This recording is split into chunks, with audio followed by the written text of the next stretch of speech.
Okay, I think everyone is getting into the call. Sorry for the little delay there. We had needed a couple minutes just to get our act together.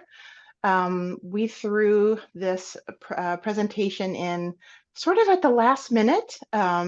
Rachel has been working super hard to get all of our delegates for convention this year, and we were actually planning not to have a program, but when I attended a kickoff for the three Devil initiatives on the ballot this fall, I suggested that we invite our presenters tonight to talk about those campaigns that are being opened up and prepped for action to go against those initiatives. So without further ado, one last thing, I will also note that Graham is sleeping. He flew to Italy overnight, and we're letting him sleep a little bit longer. It's about 3:30 in the morning for him right now. So he will be joining us midway through the presentation, and then we'll take over the meeting after we are done with the pre-meeting program. Okay? All right. Without further ado, we will start with. We're going to go ahead and start with Diane Bedwell, who is going to be speaking on behalf of the Vote No on Initiative 2124. Diane, the floor is yours. Great. Thank you all for being here today and for taking part. I am Diane Bedwell. I am with the No on 2124 Coalition. I just have a couple of quick slides to share with you. So let me present my screen. Here are my slides. This is I know we are talking about three different initiatives that we're hoping everyone will vote to endorse the No campaigns on. I'm specifically going to talk about the No on 2124. This would impact our long-term cares program. We do not want to take away long-term care benefits, and here are a few reasons why. Let me go to my next slide. So Washington's long-term care benefits, it is a safety net for a majority of Washingtonians. It's a safety net just like Medicaid, Medicare, Social Security. Once you retire, you no longer have to pay into it. It keeps you get to keep your benefits even if you move out of state, which is a great addition that we've made this year. Your benefits are prorated if you are a near retiree. It covers full-time, part-time, and gig workers who are often, gig workers in particular are often left out a lot of health services. It can pay for things like home care, family care, home modifications, equipment, and residential care. If we take away long-term care, this is a benefit that would impact 85% of working Washingtonians. It most often would harm people with pre-existing conditions. So a lot of private long-term care insurance excludes people who have pre-existing conditions.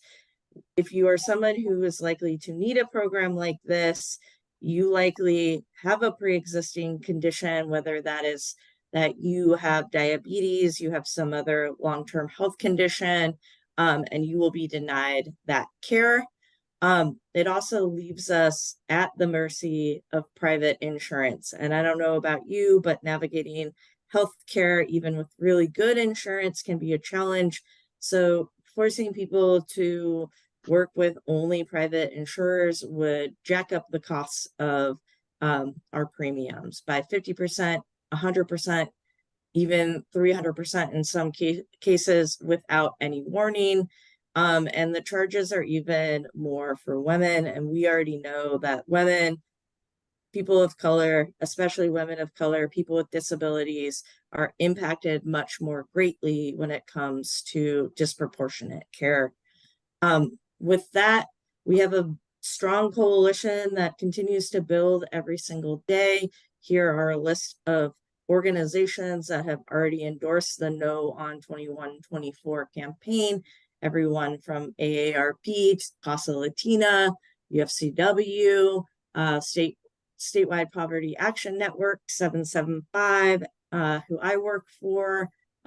It's a very broad coalition, and we know that the answer to solving long-term care is to keep this program, and we encourage you to vote no on 21 and 24. And with that, I will stop sharing my screen. Thanks, Diane. Thank you so much. We're going to have a Q&A, by the way, everybody. We're going to have a Q&A at the end. So I'm going to let everybody, our guest speakers, present their material, and then we will have a Q&A afterwards where you are more than welcome to ask. If you could send the questions maybe in the chat or something like that, that might just be easier so that we can allow each speaker to have a chance to address the questions. Our next guest speaker is Michael Charles, who is going to speak on the No on 2117 initiative. And Michael, thank you for being with us. The floor is yours. Thank you. I believe I'm sharing. Is my screen sharing work? Let me see. It is. Yep. Cool. Just make it a little bit bigger. Awesome. So I'm here representing this evening the No on 2117 campaign. How you can help protect our air, water, farmland, jobs, and transportation systems by defeating the No on 2117 campaign. One of the most exciting parts about our campaign, I think, is that the giant coalition that we've kind of put together here of environmental leaders, labor unions, tribal nations, businesses. So it's people on both sides of the issue that are really care about the action that's been taken previously by the Washington legislature to impact climate change with the climate change with the CCA, and we want to keep the Climate Commitment Act here. So our goal is to protect our air and water, forests, farmlands, transportation system. We're excited. We're going to be launching the campaign next week, a very public launch on Wednesday, the 17th. We're hoping to have your support before then. As an organization, we'll be launching with a cool video, and we just, as much as we can get your support and sharing information about the campaign next Wednesday, we'd really appreciate. So what is the Climate Commitment Act that's trying to get rolled back by Brian Haywood and his cronies? One of the state's laws is to reduce the impact of polluters. In particular, it's places a fee on pollution. It's generated over $2 billion of revenue for the state to use to combat climate change. As you can see, there's been like lots of investments to protect air, forests, jobs, transportation systems. And because me talking about it isn't nearly as helpful as seeing it in person, like here's a nice pretty map that kind of shows, I don't know if you can see it. I'll try to see if I can zoom in more, but I'll also just share this deck with you folks afterwards so you can keep it and do whatever you need with it. But it shows right here that there's a lot going on throughout the entire state that relies on the Climate Commitment Act dollars that we're putting into the state. So now's when you should boo and hiss. This picture is a little too big. I don't know what's going on, but this Brian Haywood, as you all know, and just heard from Diane too, like this guy is spending a whole bunch of money. The Seattle Times called him Tim Eyman with a bank account. We're not trying to help this guy like roll back laws that our state legislature worked hard on getting passed, kind of taking the end around from policies. And if we do let these things pass, like we're setting a terrible precedent for our future, for our children, for everything about leading as Democrats in this state. We can't afford 2117. I mean, that's just the basic gist of it, is that this act, if enacted, it would roll back all the protections that we put in place. It would take away billions of dollars investment throughout every county in the state. And instead of pollution being paid by those that pollute, it would actually, come back on us, because these costs will eventually come back. We can't avoid these costs in the future. So making sure that we're keeping those that are responsible for the polluting paying for polluting is a key part of this act. There's just some small ideas here, like you can look as I read them. I don't want to just read off, I guess, but there's just a lot of programs that are at risk here that are going to be impacted if we do roll back if 2117 is enacted. There's investments in farmland, support for tribal nations. It puts transit service, ferry, and road projects at risk. Obviously, fires, like preventing wildfires. And fish habitat and salmon recovery are just some of the investments that would be at risk if this were to pass.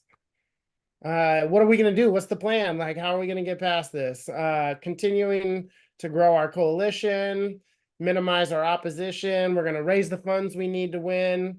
We're going to have some strategic communications. We're going to work in partnership with Defend Washington. I don't think anybody's laid out what Defend Washington is, but it's the group that's kind of working to see all three of these initiatives defeated this fall. That we're kind of working in partnership with them, just like Treasurer Diane and I are all working together to try to get all these initiatives to fail. So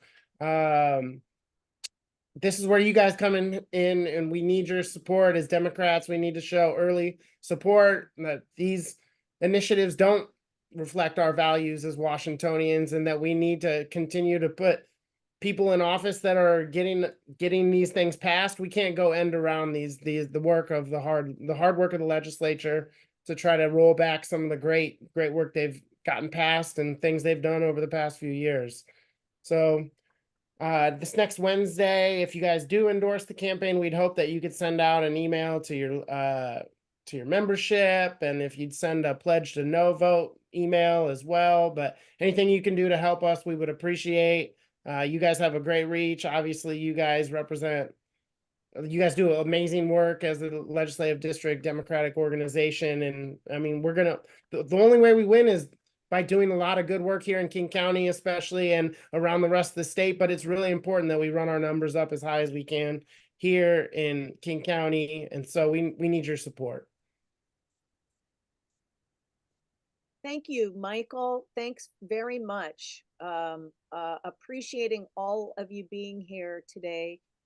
Just a reminder, if you have a question, if something comes up and you want to just put the question into the chat, that is also great, or write it down. I know we're waiting in between the speaking time and the Q&A time. So I just want to make sure. It looks like we may have more time for Q&A than 15 minutes. So I want everybody to really think about if there's anything you're unclear about, if there's anything you'd like our speakers to elaborate on. I'm sure they would be happy to do that, because I think the more we know about how really awful these initiatives are, is when it'll help us to be able to educate our friends and family and our networks and connections, and it's just going to help us spread the word. So again, thanks very much, everybody, for being here. So our next speaker is Treasurer Mackley is going to speak on the No on 2109, Initiative 2109. So Treasurer, the floor is yours. Please take it away. And Treasurer, you're on mute. Can you all see the PowerPoint screen? Yes. Perfect. Great. All right.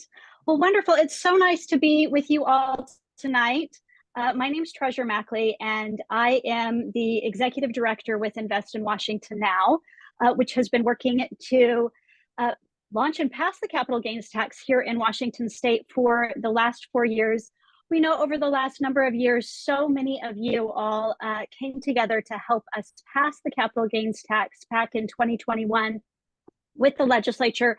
Activists from all across the state jumped in, testified before the legislature, reached out and talked to their legislators. And this, we're now at a place where we're going to have to continue to defend this really important piece of legislation that we passed. So let's just start by little bit of a level set of what is the capital gains tax. I know we all deal with a lot of legislation, so just to remind us what it is. Well, first of all, the capital gains tax is a modest 7% tax that's on the windfall profits of stocks and bonds. So profits over $250,000. So what this means is only 0.2% of the very wealthiest Washingtonians will pay this tax. And in fact, as we were working on this piece of legislation, which took well over a decade to get passed, there were a number of exceptions that were written into the law to make sure that low and middle income earners won't pay this tax now and won't ever. So things like exempting residential real estate, retirement accounts, farmland, timber, livestock, the sale of small business, and other assets are all exempt. Now, the capital gains tax was also a really important step in making our tax code more fair and just. For years here in Washington State, we have been ranked dead last in terms of tax fairness, where low and middle income folks have paid a higher percentage in state and local taxes, up to 17%, than the wealthy, who oftentimes pay 3% or less. Now, when we were able to pass the capital gains tax back in 2021, and in combination with the Working Families Tax Credit, we took a giant step forward in making our tax code more fair. And we finally moved out of last place in the country. We're now at 49, little bit of progress, because we finally were able to ask the richest people in our state to pay what they truly owe, just like the rest of us have been. So let's talk a little bit about this initiative. Well, Initiative 2109 is an effort to repeal the capital gains tax. And I do want to remind folks that this is not the first time we've been here. A couple of years ago, opponents launched Initiative 1929, which was an initiative to the people to try and repeal it. They closed down their campaign early because they were struggling to get support. We've also had to defend this legislation all the way up to the Washington Supreme Court, where we won. And recently, the federal Supreme Court denied their attempt to hear the case. So they've been coming at this for many years. The good news is I think we're in a really strong position to defeat this initiative. So with Initiative 2109, it will give, if Initiative 2109 passes, it will give the wealthiest 4,000 folks in our state a big old tax cut. 84% of the people that pay this tax live in King County, but the fact of the matter is the capital gains tax actually benefits all of us. So what will it do? Well, if Initiative 2109 passes, it will take away over $5 billion over the next 5 years from Washington education and childcare. Now, in 2023, which was the first year of capital gains returns, the capital gains tax brought in over $850 million for childcare, early learning, and K-12 public education. This means that families are getting help paying for childcare, public schools are getting more resources, which I think most of us know they desperately need. And we're finally being able to pay for some school construction and repair projects all across the state. So if it's repealed, and if Initiative 2109 passes and this law is repealed, we will lose over $5 billion over the next 5 years. That's taking money directly away from our kids and families and giving it back to the very, very wealthiest Washingtonians. So, go to my next slide. There we go. So the good news is that, as many of us have worked on the capital gains and we advocated in the legislature well over a decade, we have seen that over the last 14 years, public opinion on taxing the wealthy has shifted. And the good news is that public opinion is on our side here with this initiative. When we tested the ballot title language, the actual language that voters will see, we saw that, the folks trying on the yes side of this were only at 31%. 56% of Washingtonians are opposed to Initiative 2109 because they see it for exactly what it is. It's a tax break for mega millionaires that'll take away over $5 billion from our kids in school. So right now, our campaign is gearing up. We're getting ready to fight this initiative on the ballot and to defend capital gains in November. And the best thing that you can do right now is to endorse Initiative 2109. So we've got fun little QR code. So if you've got your phone and you want to go up to the screen, you can just hold that up, and that will take you directly to our endorsement form. You can fill that out, click it, and submit it to add your name. We are, of course, asking that your organization will endorse the No on 2109 campaign and join the broad coalition of folks who are coming together to defeat Initiative 2109 and who have been fighting together for years for a more fair and equitable Washington. So I hope you'll join us in saying no to Initiative 2109. Thank you very much, Treasure. Thank you for such a detailed, thoughtful, comprehensive taking us through this no on Initiative 2109. As we are now, we've had all our three presenters. What I would like to do is open up the floor to anybody who wants to ask any questions about any of these initiatives. If there was something that you would like the speakers to just go back over again, if there's something that you feel like you need clarification on, please let now be the time to do that. So since we have our wonderful speakers here with us, they can bring you in real time the answers to any questions that you have. Carla, I think you had a question. Yeah, a question and just kind of a general comment. I just want to make note to all the PCOs on the call tonight. If we endorse this, and I am going to be motioning later to endorse, think about while we have folks here, if you're at the door and you need to talk about these no campaigns, think about any questions you might need to get answered tonight for that, walking later on this year. I am very hopeful that we will endorse, and that would mean that we would have this on our sample ballot for the primary, I believe. So we want to be prepared to talk about this, and that's really to everybody else too. We should do this as good Democrats. Go out there and talk to your neighbors, talk to your family, make sure that everyone understands what these things are, so that as they go into the time of voting, they can vote with some information. So my question is this: I know, I think it was Michael that mentioned Defend Washington. Are all of these initiative no campaigns operating separately, and then there's this sort of umbrella group on top of that? Like, how will the funding be? Like, how do donations get made? Should they be made to Defend Washington? How does that all work? Go for And it. anybody can answer. Yeah, for sure. I'll take this. So that's a great question. So Defend Washington is is an organization that's aimed to really kind of help drive the conversation about the importance of voting no on all of these initiatives. Now, each one of our initiatives has their own individual campaigns.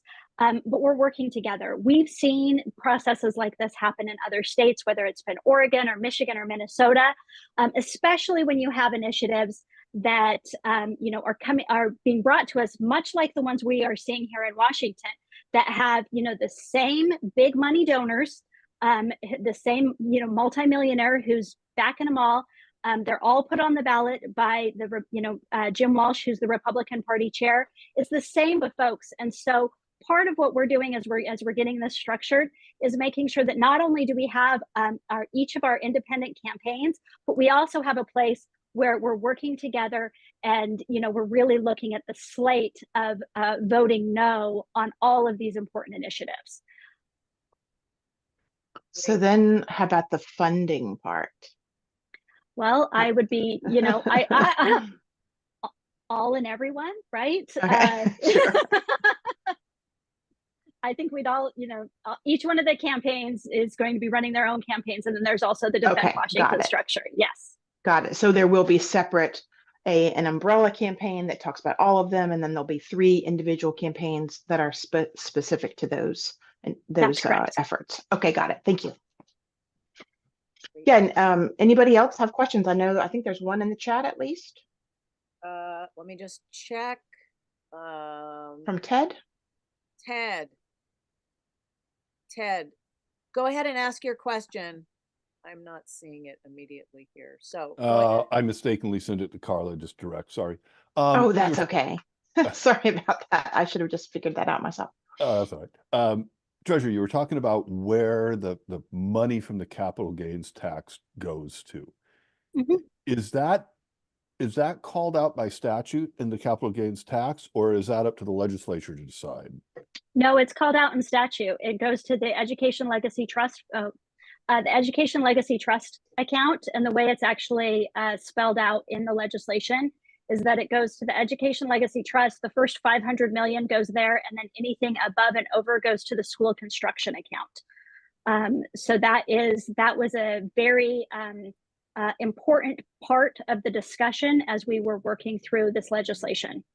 And so that's why we can very safely say that, you know, if this is repealed, it will take money directly away from education, early learning, childcare, school construction. Absolutely. That's a great talking point when you can. Yeah, perfect. Thank you. Any other questions? I'm just letting people into the meeting. Any other questions that we have, as we've got our wonderful speakers here that you can hear directly from them in real time? Any other questions? I will ask a question. So these initiatives have already collected enough signatures to be on the ballot. What what kind of disinformation was used to like convince people to sign for these? I mean, is there a particular message that we can take back to people who might have been convinced by false narratives about why these initiatives were necessary and why they should like sign to put them on the ballot?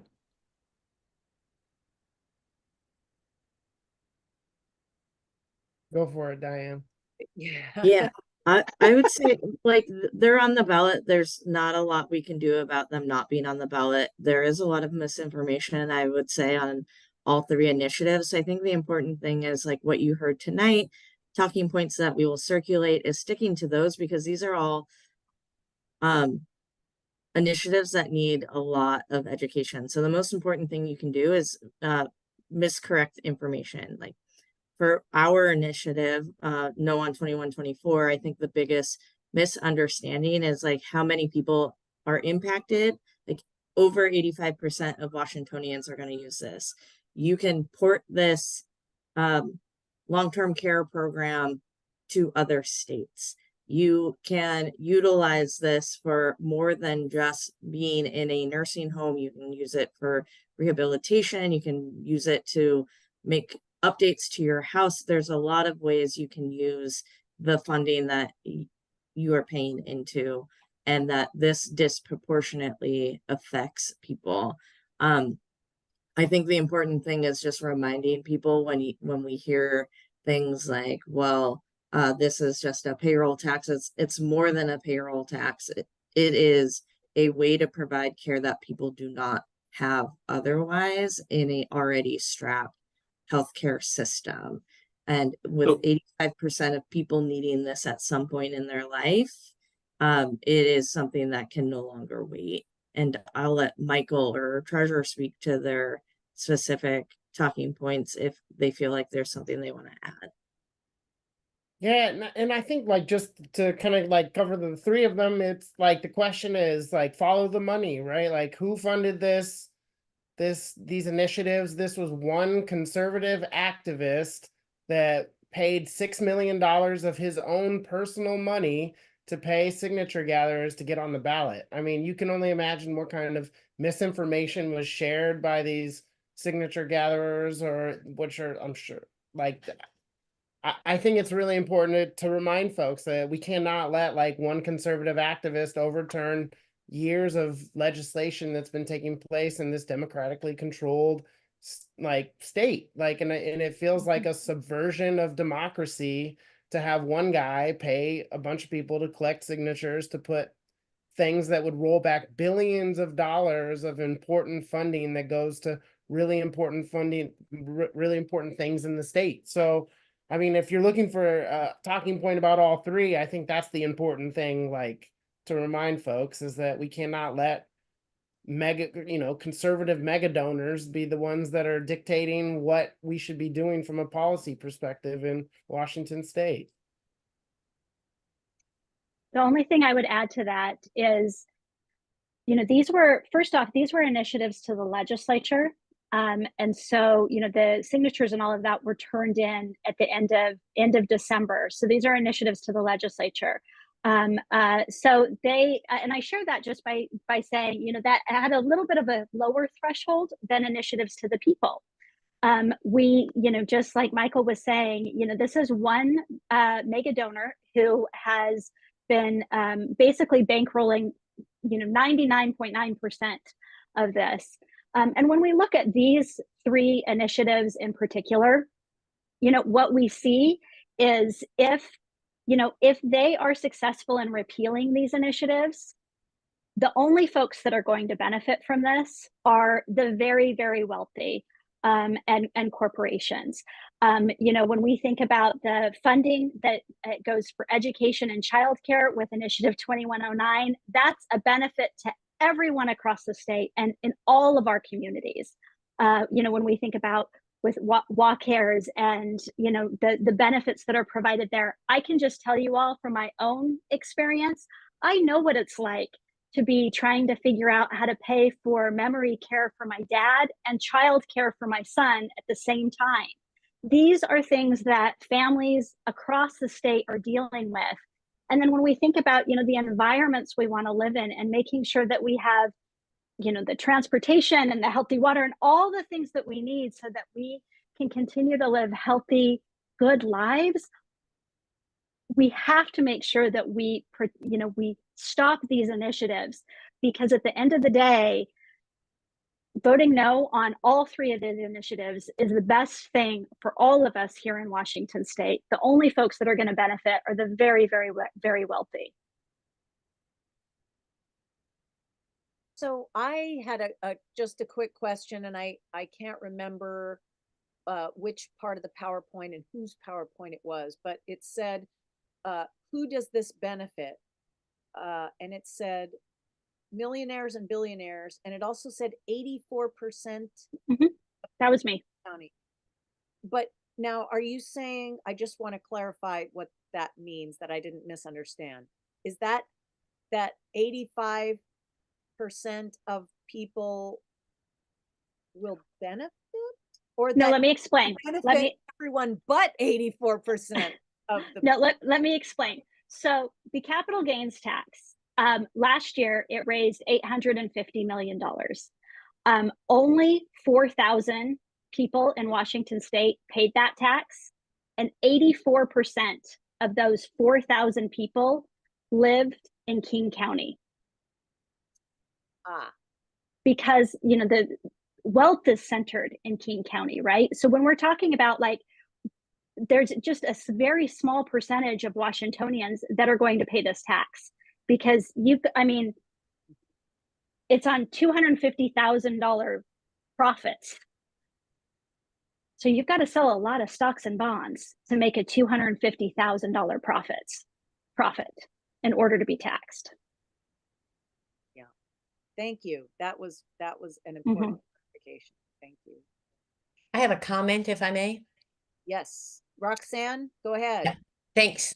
I came across these signature gatherers multiple times on the Kitsap Peninsula, and actually got into a verbal altercation with them multiple times and trying to talk to the people to tell them that they were lying.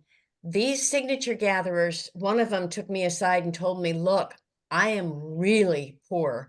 I don't have any money. They're paying me per signature. And I'm going to tell people whatever I have to tell them to earn that money. So they went out, they were an army across this state, and they have convinced all of those people who signed those documents that if they don't get rid of this legislation, that they are screwed. So it's going to be a huge informational battle. And I'd really like to be able to go to each of your websites and print out a fact sheet that I can run copies of and give to everyone I know. And if we become an army and make that happen, we might have a chance. Short of that, these people told people whatever they could tell them to get them to sign because it meant that they could feed their family. This is horrific stuff. Thank you for doing what you're doing. Thank you. Thanks, Roxanne. Any other questions, any comments, any concerns that folks are having? Is everyone just so fired up that they're like, I'm good, I'm ready to vote? Because we are going to vote on this tonight. Ted, do you have your hand up again? And I see I Terry do. Jorgensen also has a Terry, hand. yeah. Yes, if you've got, I do have my hand up, but if you got somebody else, let them go first. I've already asked a question. Terry, do you want to go ahead? Terry, you're on mute. There we go. Yeah. Yep. Floor is yours. Excuse me. It seems like if there's any proof that they're lying to people about these effects of not voting for that initiative, that there'd be some way to discount how many signatures they got or something. It just seems unreasonable to me. Anyway, I know I'm optimistic, but I think that's, oh, one other question for Michael. I think it was, no, maybe it was Diane, I'm sorry. On the long-term care help, who is eligible for those, for that? It's not really something I'm much aware of. That's a great question. So this is a program that you'll become eligible for in 2026. So everyone has started to pay into this program. If you opted in to, what happened is that you had the option to opt into the state program, which is a long-term CARES Act, or to buy a private plan. So if you opted into a private plan, you would have to talk to your insurance broker about your plan eligibility. But for WACARES, you can start claiming this in 2026 if you have a need. There's different levels of threshold. You did have to opt into the program? You did have to opt into the program. There have been some adjustments on that. But if you've opted in, then after 2026, once you become eligible with an existing need to use the program, then you will be eligible to do that. It's the short and simple way. Thank you, guys. There are some very big nuances within that, but I don't know that we have to get into those nitty-gritty details. Happy to if people want. Any other questions? Any others? Do you want to go back to Ted, Rachel? Yeah, Ted, great. Go All ahead. right. This is for Treasurer. Just, I know you answered this, but I didn't quite follow along. The individual no campaigns are taking contributions for their efforts, but the kind of parent organization, it does not have a fundraising arm. Is that correct? Did I hear that right? No, not quite. Okay. I think it's, yeah, I don't have a link for them. But I can check and I can see if I can get you one. You know, as with all campaigns, I would say we are always raising money, every campaign. Let me, but I don't have the link for Defend Washington. So let me see if I can get that for you. Okay. Okay. And Treasurer, if you, whenever, are you saying just if this would be at a later time after tonight? Yeah, I don't think I'm going to be able to put my hands on it right now, but I can email because I'm not leading that campaign, but I can email the folks and get you connected and make sure that you're able to get what you need. Okay, great. Because I was okay. any links, any donation links, any resource links that you can or would like to put in our chat, that would be excellent, because then we will be able to utilize those links immediately. So thank you for that. Okay, I'm looking for hands. Any other hands?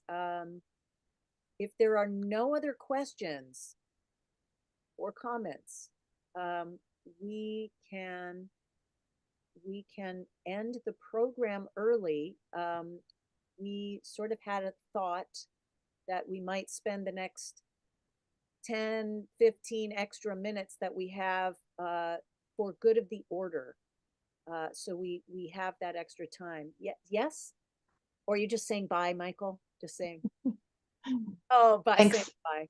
Thanks. Thanks to our presenters, and we will let you know tonight after we take our vote. Treasure, Diane, Michael, thanks again so much for being with us and giving us really good information. Thank you. Thank you.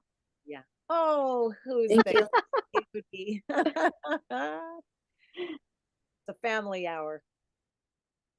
Okay, so is that should we just go to good of the order, Graham? We have some few extra minutes, and we can spend that time that way, or I will defer to you on that.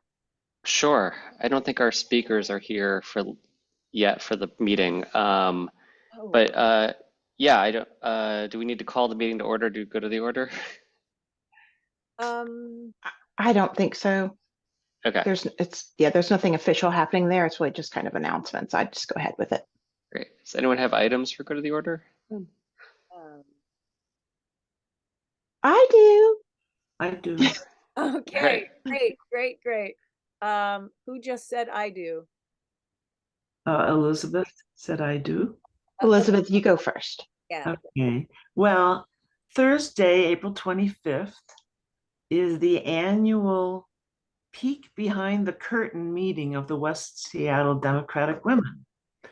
What's that curtain? It's the curtain that separates us from our 34th district Democratic legislators. And they come and share their experience in Olympia this session. I know they'll be also coming to the 34th. I suggest that you attend both sessions because there's a better chance of getting your question asked or hearing more answers if you come to both of these events. So it's Thursday, April 25th. It's at the West Seattle Golf Course. Doors open at 5:45. And then there's a buffet dinner at 6 o'clock. And the food has been great this year. The dinner is $20 for non-members and $15 for members. So we have an RSVP because we need to turn in the dinner count to the golf course. So if you will RSVP to me by April 18th, that would get you a seat and a good dinner.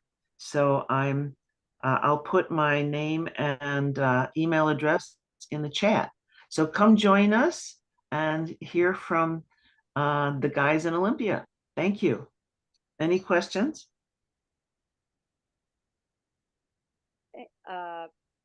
If no questions for Elizabeth, thank you, Elizabeth. Let's head on to Terry. Did you have a good of the order?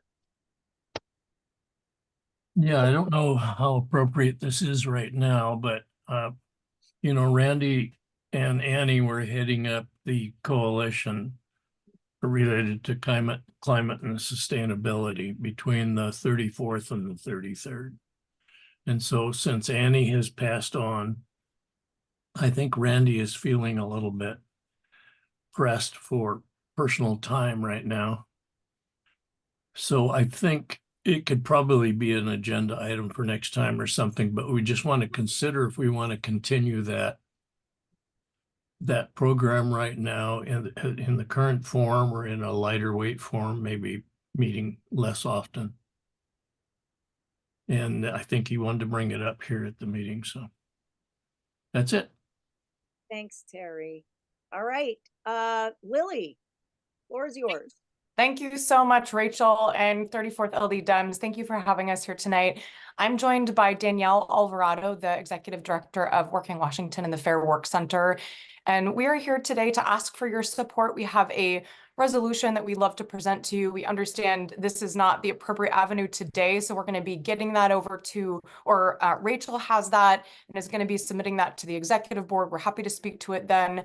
Essentially, we are mobilizing along with the Seattle and King County labor community in opposition to a Council President Nelson proposal to either repeal or undermine gig worker minimum wage in the city of Seattle. Her proposal is forthcoming. She announced recently that she'll be introducing that on the 25th of this month. It is unacceptable in this city, particularly the leadership folks in the 34th have shown standing up for workers, particularly vulnerable gig workers, for one of their first legislative acts to be undermining these workers and their minimum wage and labor protection. So we are in a really serious fight here. We are vote counting aggressively and we don't have the votes yet. So our asks today are if you would consider putting a resolution forward opposing any changes to the minimum wage ordinance or undermining any labor protections for these workers. If you would email, call, be willing to meet with your council members, we would be eternally grateful for you. This thing is moving very quickly and it is a terrible move for the city of Seattle. So appreciate your time today. Danielle, what am I missing? Hi, everybody. I just wanted to add both the impact that this policy has had. Carla, I saw that you added the alert about the King County minimum wage ordinance, which we are also supporting, which is being considered right now to increase the minimum wage for workers across King County. And it just really reinforces how critical Seattle and King County leadership on this issue has been. We know how out of control inflation is, and the fact that we have continued to make sure we stand by workers and make sure that every worker has minimum wage. I think people might be aware that the gig economy until a few years ago had no regulations whatsoever. So the basic things that any other worker was entitled to, this industry wasn't. And we saw how critical it was during the pandemic.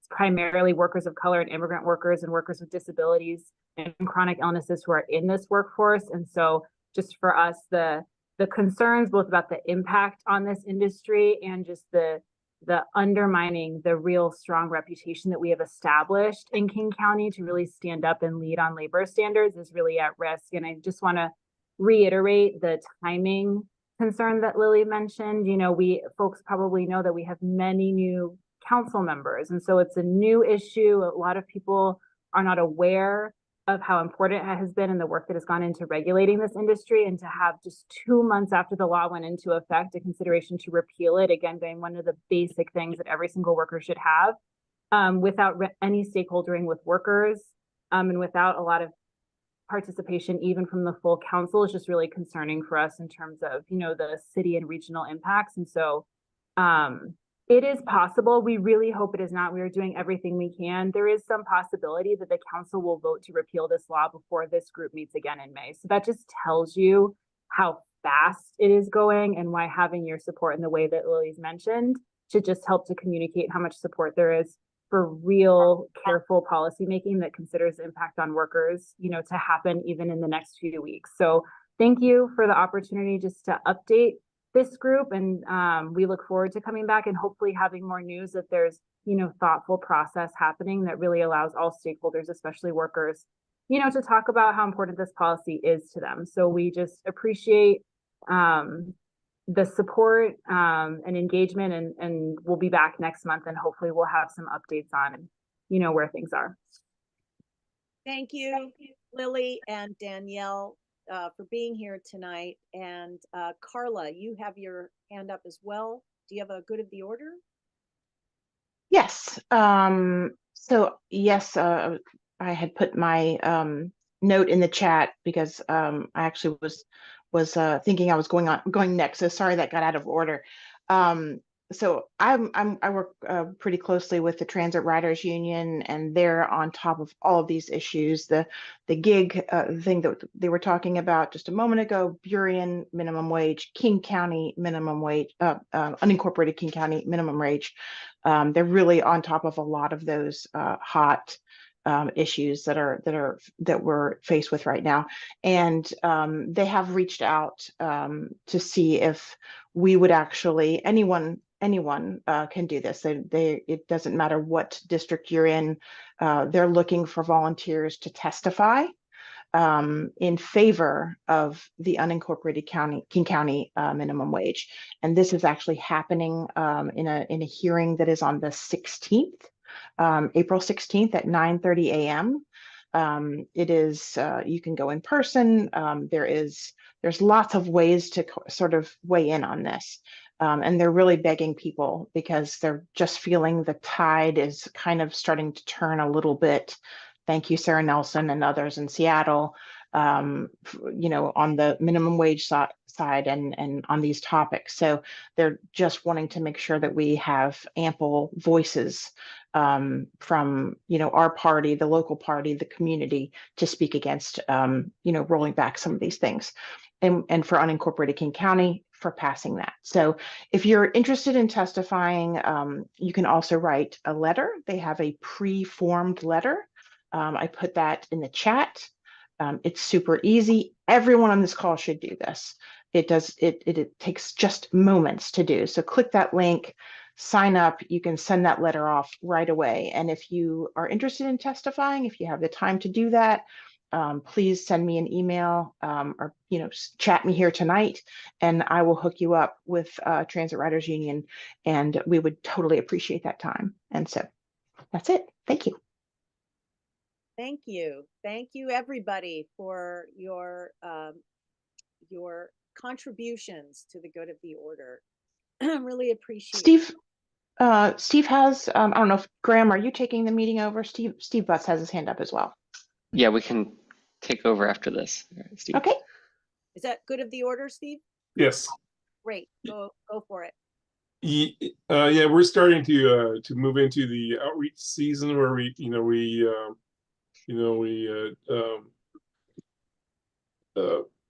find ourselves at the street fairs and festivals and that kind of thing, and parades, and just wanted to let people know if they want to get involved with that, help us out at our booths, and walk in the parades with us. Please send me an email at outreach@34dems.org, and I can put you on our list to keep you informed of that kind of thing. The first thing we're doing is the White Center Cambodian New Year's. That'll be on the end of the month, on the 27th, of Saturday, the 27th of April. So we'll be recruiting people to come and man our booth at that event, and so then we'll also be doing an